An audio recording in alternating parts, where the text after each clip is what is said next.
Selamat pagi saudara-saudara yang dikasih Kristus. Jumpa lagi dalam renungan pagi hari ini. Namun sebelumnya kita bersatu di dalam doa.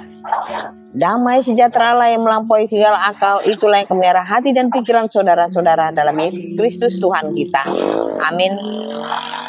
Saudara-saudara yang dikasih Kristus, pagi ini kita akan mendengarkan firman Tuhan yang tertulis dalam 1 Samuel 17 ayat 45. Engkau mendatangi aku dengan pedang dan tombak dan lembing, tetapi aku mendatangi engkau dengan nama Tuhan semesta alam, Allah segala barisan Israel yang kau tantang itu. Demikian firman Tuhan. Saudara-saudara yang dikasih Kristus, teks ini mengajarkan kepada kita bagaimana kita menolak rasa takut. Karena itu marilah kita belajar dari sikap Daud menghadapi Goliat. Secara logika, ditinjau dari sudut manapun, Daud kalah dengan Goliat ini. Tapi ia tidak gentar sedikit pun ketika harus berhadapan dengan manusia raksasa dari Filistin. Mengapa bisa demikian? Daud sadar bahwa ia tidak menghadapinya sendirian. Ada Tuhan yang siap menopang Daud. Ini menunjukkan bahwa Daud senantiasa mengandalkan Tuhan. Diberkatilah orang yang mengandalkan Tuhan, yang menaruh harapannya pada Tuhan. Ini kita bisa melihat dalam Yeremia 17 ayat 7. Daud berkata, Tuhan di pihakku, aku tidak akan takut. Apakah yang dapat dilakukan manusia terhadap aku? Mazmur 118 ayat 6. Karena itu lebih baik berlindung pada Tuhan daripada percaya kepada manusia. Jika Tuhan ada di pihak kita, tidak ada perkara yang mustahil. Jika Tuhan ada di pihak kita, tidak ada persoalan yang tidak ada jalan keluarnya. Dan jika Tuhan ada di pihak kita, segala sesuatu dapat kita tanggung bersama Dia. Beberapa hal yang menjadi rahasia kemenangan Daud, saudara-saudara. Yakni pertama, ia tidak tawar hati. 1 Samuel 17 ayat 32.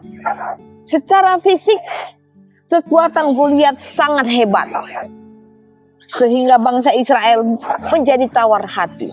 Berbeda dengan Daud, dia sedikit pun tidak merasa gentar. Bahkan dia dengan keyakinan bahwa Tuhan di pihak dia, maka dia tidak pernah tawar hati.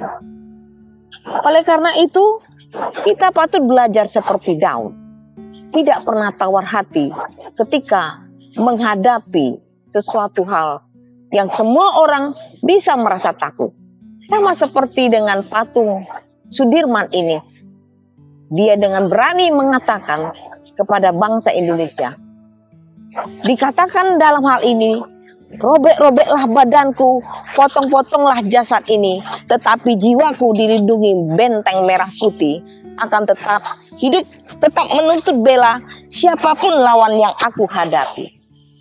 Hal ini sama halnya bagaimana Daud tidak pernah tawar hati. Yang kedua, bersikap optimis.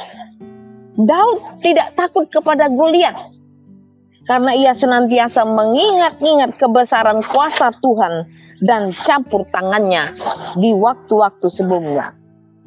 Tuhan yang telah melepaskan aku dari cakar singa dan dari cakar beruang, Dia juga akan melepaskan aku dari tangan orang Filistin. 1 Samuel 17 ayat 37. Pengalaman bersama Tuhan inilah yang mendorongnya untuk selalu berpikiran positif dan bersikap optimis dalam menghadapi Goliat sekalipun. Saudara-saudara, optimis bukan berarti membanggakan diri atau takabur, tetapi sikap percaya diri yang positif karena tahu kepada siapa ia menaruh pengharapan. Oleh karena itu, saudara-saudara yang dikasihi Kristus, sebagai umat yang percaya kepada Tuhan, kita juga patut memiliki sikap optimis seperti Daud. Kedua hal inilah yang mengajarkan kita untuk tetap bisa menolak rasa takut dengan mengandalkan Allah adalah sumber kekuatan kita. Selamat beraktivitas. Tuhan Yesus memberkati. Amin.